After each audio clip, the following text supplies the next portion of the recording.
My name is Bimala Karki. Hi, my name is Mari Ragni. Hi, my name is Nilan Chetri. Hi, my name is Kiran Singh. Hi, my name is Kailash Khatri. Hi, my name is Praveen Singh. Coming to America from such a faraway country as Nepal was intimidating to say the least. It was a journey that was filled with anxiety yet hopefulness. Having to leave all my close family members and relatives was one of the hardest things I've ever had to do. Settling in America for the first time ever brought realization that the uphill journey has just begun. We had everything in Nepal, from education to a good support system from family and friends, yet we still decided to risk it all for this once-in-a-lifetime opportunity. We were soon going to find out that language was going to be a key, a barrier that made the journey that much more treacherous. Language was one of the main things that really held us back. None of us knew English, and although Nepali was our native language, we did not know anyone in America who spoke that language. This is, of course, due to the fact that the Nepalese population is quite low compared to Spanish speakers and other ethnicities. Therefore, it was difficult trying to understand and communicate with people who spoke a different language than us. This especially created issues in trying to get our passports checked and also trying to ask questions to airport officials regarding various issues, from how to print boarding passes to where we go to board the plane. Financially, Nepal is a very poor country, yet the fact that my parents always made sure that there was food on the table for my brother and I is something I'll always be in awe of. However, coming to America was even that much more difficult. We were given just $5 by the US government. It was almost an insult in and of itself. However, we had our cousins who came to America a few years ahead of us, so we always had this sense of support from them that I'm still grateful for. Trying to imagine a life without them being here is nearly impossible. They made sure to take care of our family until we were able to establish ourselves.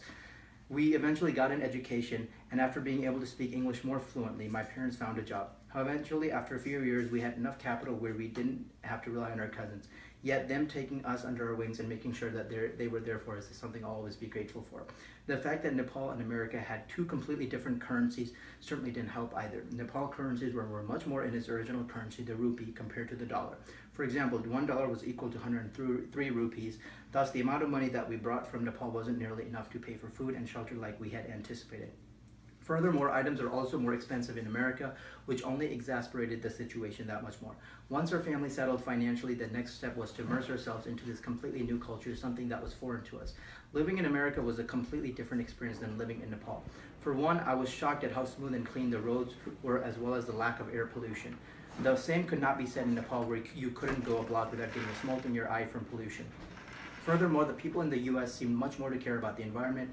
This is not to say there isn't trash here and there, but for the most part, people took care of the environment of throwing out the trash and waste properly. In Nepal, you could not take a step without encountering some sort of waste left by a local pedestrian. However, this doesn't mean that it made my journey easy. If anything, trying to communicate with others resulted in bullying from my fellow classmates. Bullying is something that has always been prevalent in my life. For example, back in Nepal, I was bullied by my fellow classmates because they felt like I was a nerd because of the way I dressed. However, never did it cross my mind that I would experience more of it in America. Starting at Oakdale Elementary School as a third grader for the very first time, I almost cried. I remember being taken to class and seeing all these kids and teachers speaking in a language that was foreign to me. It was quite upsetting because many of them were laughing at me or pointing fingers at me. I chose to ignore it, but as I started to learn English from my ESL teacher, it began to dawn on me that they were saying some pretty nasty things. Some of them made fun of me for my hairstyle, while others would taunt me for having an accent. One of the classmates named Adam felt like I was awkward for not being able to interact in the American way. By that, he was alluding to the fact that I had to stutter a lot, making sure I spoke the language in a correct manner, something that the other kids didn't do. So although it took our family a few years to settle into our new culture filled with highs and lows, once we began to open ourselves to new opportunities and making the most of them, living the American dream was indeed a dream come true. From experience, I've learned that life throws opportunities at you when you least expect it. Though my family and I are still living in boring Nebraska, we can at least say that we reached the American dream, something that is unique and yet rare, and something that most people don't get to experience. The dream of one day having a family with a home where we have good education, live a good life, and have the support from family and friends. The dream of living a safe life, not having to worry about whether there will be food on the table and whether we'll have shelter or not. In life, we all have to take risks in order to find out what is on the other side. If you do not take risks, then you will only have to blame yourself when you live with regrets. No obstacle is too great, and no opportunity is unreachable when you have the right attitude and perseverance accompanied with a strong support system every step of the way. Thank you.